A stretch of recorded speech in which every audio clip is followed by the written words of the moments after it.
When looking back at American fighter planes of World War II, an impressive record of aerial victory stands out. This is especially true in the later stages of the war, when American air superiority dominated both the Pacific and European combat theaters. But surprisingly, this was not the case in the beginning stages of the war. Early American fighters could not always match the speed and maneuverability of the enemy aircraft that they were facing.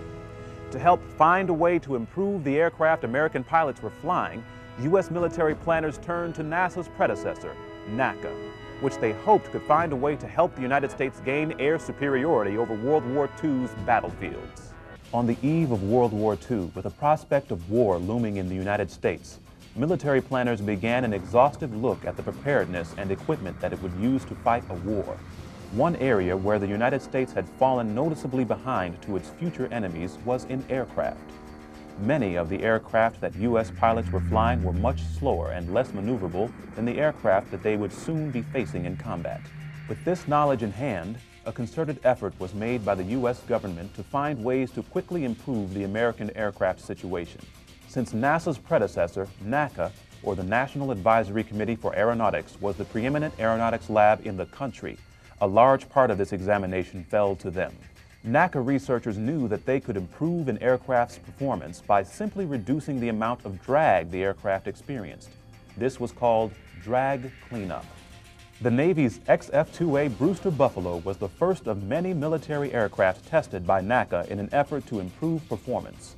Researchers at the NACA Langley Research Center took only 5 days to determine several key areas in which the Buffalo could be improved.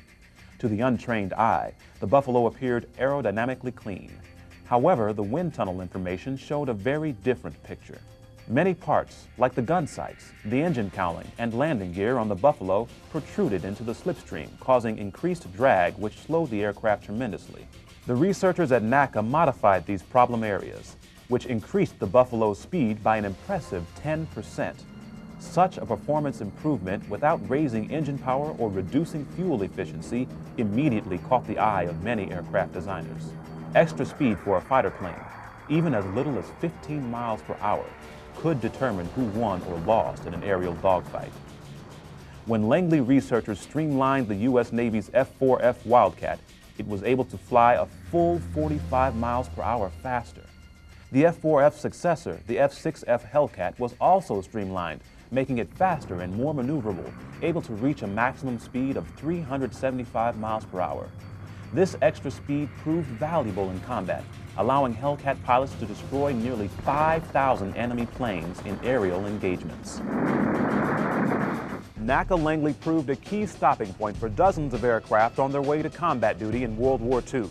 During 1 month alone in July 1944, 36 U.S. Army and Navy planes were evaluated in detailed studies of stability, control, and performance.